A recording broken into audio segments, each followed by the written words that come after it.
Thank you for watching the KC Auction video blog. This is a special edition. We're doing a kind of an update or a conversation on gold and silver prices. And today I'm joined by Tracey Kahle, who remember was the second time on our show.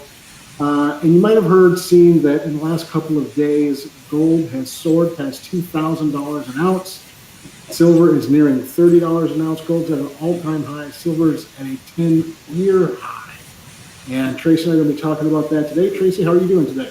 I'm doing well. How are you? Thank you for having me. You're great. You're welcome, and thanks for being on the show today. If you're watching, please ask questions below about what we're talking about or anything else you have in your mind. So Tracey, let's talk about that. Gold, obviously, commodities are always a buy-sell. It's the most true capitalistic market in the world. And obviously, there are a lot of people buying right now. We're not going to get into the reasons why, because that is such a personal ideal. But the reality is that gold is at $2,061, $63, $65 an ounce today. Numbers that have never been seen before. What does that mean for the value of jewelry? When people are thinking about getting pieces of appraised, what does that mean for jewelry specifically?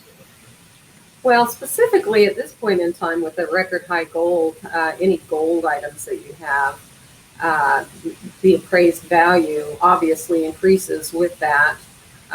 If the jewelry has diamonds, gemstones, pearls, those particular markets move differently. So just each piece of jewelry has to be considered on its own. So let's say somebody so historically, like I said, gold's at an all-time high. It's at 2,000 plus. A year ago today, it was at $1,450 an ounce. So it's like a 60% increase in value.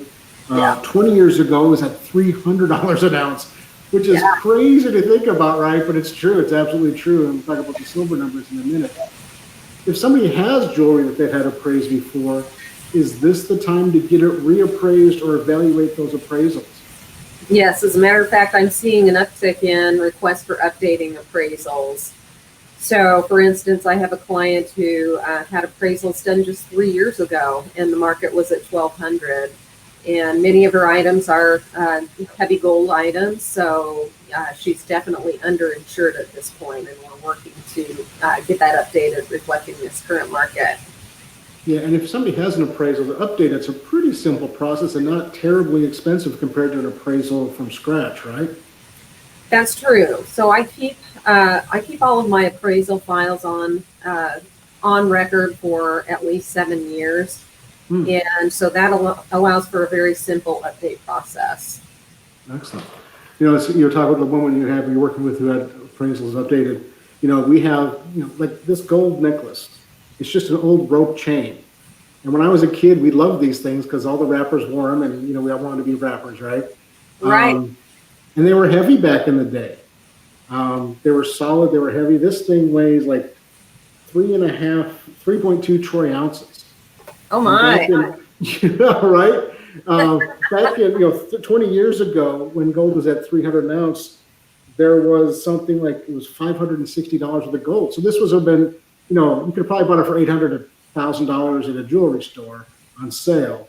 Right. Now today, a year ago it was worth $2,700, and today it's like $3,850 just in a gold necklace. And I think that's what people don't really realize is how important this is to their jewelry box and to their retirement or investment. But people love jewelry, and if you've been buying jewelry for a long time, might be a great time to sell those pieces. I know you've been posting on Facebook about if people are interested in selling it, to contact you. Tell us what they would expect how the process works with you and what they can expect value-wise. Sure. So there are many different ways to sell your jewelry. These days we have online marketplaces like eBay and Etsy, Facebook Marketplace. We have the We Buy Golds and pawn shops, as well as jewelry buyers, which tend to work on slimmer margins than a We Buy Gold. Also, obviously, auctions are an excellent option for selling because the market speaks. You have many bidders competing for that particular piece. And I want more information on that gold neck chain. I have a friend who's interested. Oh, it's an auction we just uploaded today, so it's in our current auction. Okay. We have a lot of. We didn't plan it this way because we've been putting this auction together for 6 weeks now. But we have a fair amount of gold and we have a fair amount of silver as well. This should be an interesting auction then. Yeah, I mean, like I said, a couple grand wouldn't have been bad for this, right? But now we're talking close to $4,000, and the numbers moving every day. I think people understand how fluctuating that market is. You've been in this industry for a while. What are some of the, horror stories or great stories you've heard about people and trying to time the market per se? Because that's I think a lot of people are trying to do. And what have you seen in those areas? Well, as far as the consumer is concerned, there's not a whole lot of risk as long as they explore all of their options. I do offer consultation, so they're welcome to come to me and we can discuss what the options are for selling for them. What's the most appropriate market? Where would they net the highest profit? As far as the gamble is really on we buy gold and jewelry buyers with the market fluctuating the way that it is. A $50 drop per troy ounce in one day can simply mean a loss to a jewelry buyer. Absolutely. And that's why I think those places generally have a wider range, a wider margin to take into account those. It's like day trading stocks, and you really don't know what's causing the major money to deviate or go further in or come out at any given moment. We're just reacting to it out here in the wild. Yes, and right now, truly, the gold market is affected by the economy right now. There's uncertainty, and so investors are diversifying, buying into hard assets that help diversify their portfolio. I just read an article yesterday talking about the record high gold, and it has absolutely nothing to do with the gold jewelry. As a matter of fact, gold jewelry sales were down by 30% so far this year. Wow, that doesn't surprise me because that's more of an in-person purchase a lot of the times. If you can't go to a jewelry store, if you're at the mall, you're just not going to buy it because you're not there. Yes, you're right. Only about 5%, maybe a little bit more these days. Jewelry purchases are made online, but almost all purchases are made in a brick and mortar store. Really? That's interesting. I didn't realize there was that high number yet. That's very interesting because we sell a lot of jewelry here. So I just, my world's all online, so I figure everything else is too, right? Oh, true. Well, I am speaking of the retail market, not the resale market. Yeah. You mentioned troy ounce. Something, people watching this who aren't familiar with, what's the difference between troy ounce and grams and pennyweight? And it seems like there's a lot of numbers and things like that. There's math involved, but why is there not just a central or standard unit of measure across the board for all of these objects? That's a really good question. I can't really speak to that. I know. But probably grams is the most common method of weight for precious metals that consumers understand. There are 31 grams per troy ounce. So, to give you an idea, you just showed us that chain.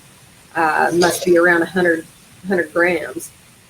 Yeah, exactly. Right, 100 grams. And then there's pennyweight, which is another variation. A lot of these things are historically based. Pennyweight is based upon the weight of a penny at some point in history. Exactly. On a traditional, balance scale, you'd have 12 pennies here, and it weighed the same as 12 pennies. So, and then the other one that's really confusing to people is ounces versus troy ounces. Because you would think they're the same, but they're absolutely not. It's 0.91 troy per ounce or something like that. Right. And so if you're weighing your jewelry at home on your Weight Watcher scale, that number is not 100% correct, or you have to multiply it by 0.91 to actually get the troy ounce, because all commodity values for silver, gold, platinum, etc., are based on the troy ounce scale. And they may have a scale that has grams, so that would relate. Absolutely. Yeah. And Google has all the you can type in there all those different troy ounces to DWT and pennyweight. So it's really easy. Once you get a standard, it's easy to take that standard and run it out to something else. Let's talk real quickly about silver. It's not as big a number, but the fluctuation is just as big. Silver is over $28 an ounce at $28.30 when I sat down a while ago and was looking at this stuff. 20 years ago, it was at $4, $5 an ounce. And I remember selling scrap silver for $4 and $5 an ounce because that was the market and there was no other value to it. Now I'd buy everything I could find in the world at $4 or $5 an ounce now. But why, now I want to talk about why silver is worth less than gold. But obviously when people are looking at value for the commodity, the metal itself, generally speaking, silver jewelry doesn't have nearly the value, or should have more value than the commodity itself, generally speaking. So there's not as much selling of that as a commodity as there are. What do you see? So, well, as far as silver jewelry or even gold jewelry is concerned, we have to look at the alloys, how much pure metal is in that piece. So for sterling silver, 92.5% is sterling silver. So you need to keep that in mind when you're calculating what your metals are worth.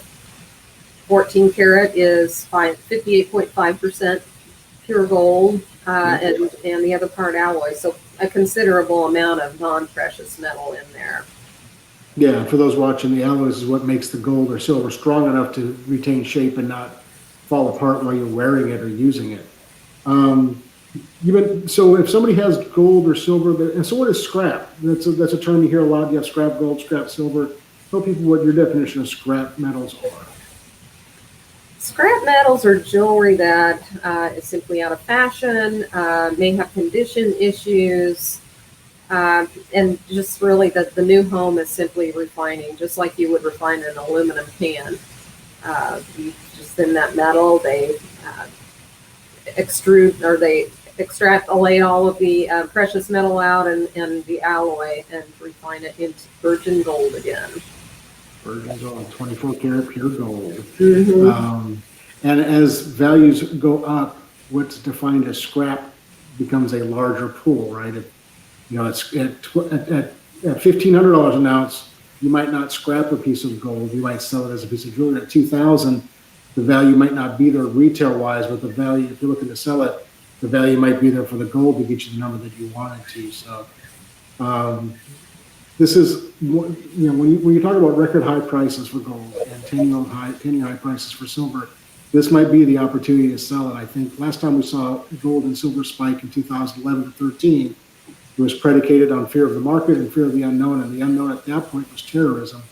When Osama bin Laden was killed, silver dropped 30% in a day. It went from $50 to $35 in just, I think, 2 or 3 days. I want to thank Vicki Watkins for watching, and she just posted, Tracey is such an expert, trust her completely. As soon as a friend of yours or a client is watching. Vicki. Thanks for watching, Vicki. And yeah, absolutely. If we didn't trust Vicki, if we didn't trust Kahle, trust Tracey, we certainly wouldn't have her on these shows and have a look at our clients' work and jewelry on a regular basis. Thanks for posting that. If anybody else has any questions or comments, go ahead and post those there. We're getting ready to wrap this up. It's just a quick hit in the middle of the week.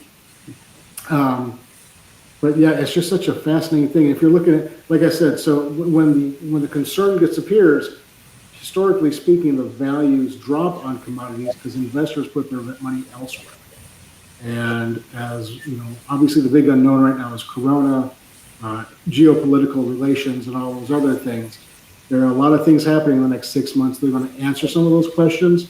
And I think as medicine and science continues the work that they're doing, I think the Corona concern will not go away, but every day we understand better how to work with it, live with it, and handle it. So I think there's a lot of concerns now that I think we won't have. I think we'll have, you have a lot of fans watching today, Tracey. Someone with lots of experience and so much wisdom. Alexandra Aldridge. So that's awesome. Thanks, ladies, Alexandra and Vicki for watching and posting those comments. But yeah, I think I don't know about what you think, Tracy, but I know that we wouldn't expect these numbers to stick around forever. It's just a roller coaster that the commodities always are. Is that something that you've seen historically too? You've been in the business as long, if not longer than I have. Absolutely. So, if we had a crystal ball and we could, determine what the gold market is going to do in the next 6 months, we'd all be rich. But that is not the case. But definitely, especially most recently in the past couple of decades, we've seen the metals market reflect more so about the general economy than just jewelry sales. Yeah, and it was interesting earlier this year when commodities dropped during the beginning of the coronavirus. They dropped down, like silver was under 15, and they both dropped precipitously, and then they just shot right back up. So, Tracy, thank you so much for joining me today on this. I know it's last minute, but I think it's important for our viewers and fans and customers to have an idea of what they're doing. If people want to get a hold of you, Tracy, let's see, your website is, where'd it go? KahleAppraisals.com. There. Yeah. KahleAppraisals.com. You can always give her a call at 913-912-9122. And the consultation with Tracy is amazing. She'll give you an idea of what you have and what the market values are. And market value might be to scrap it. It might be to sell it outright as a piece of jewelry. It might just be to keep it as a family heirloom. You can always just also email Tracy at KahleAppraisals.com. If you have any questions, thoughts, concerns about anything we talked about today, or jewelry or appraisals, Tracy's an amazing resource here in Kansas City and across the world now with Zoom and StreamYard and things like that. You can work with clients all over the world now, can't you? Yes, with some limiting conditions. Obviously, as a gemologist, I really need to see the piece under my microscope to determine what it is, if there are any treatments, if there are any lab-grown stones, etc. But I can't, with limiting conditions, definitely I can do it. You can consult for sure. You may not be able to give an appraisal, but you can consult on what they could or couldn't do or should and shouldn't do. You're right. And we do have very secure methods of shipping too. So if I have an out-of-town client, depending on the size of the collection, we can have a label sent out to ship and return ship in a secure way. Excellent. Well, thank you for joining me today, Tracy. Thank you all so much for watching. If you have any questions for Tracy or myself, post them in the comments here or on YouTube if you're watching it. You can always send us both direct messages. Of course, you can get a hold of me at info@kcauctioncompany.com.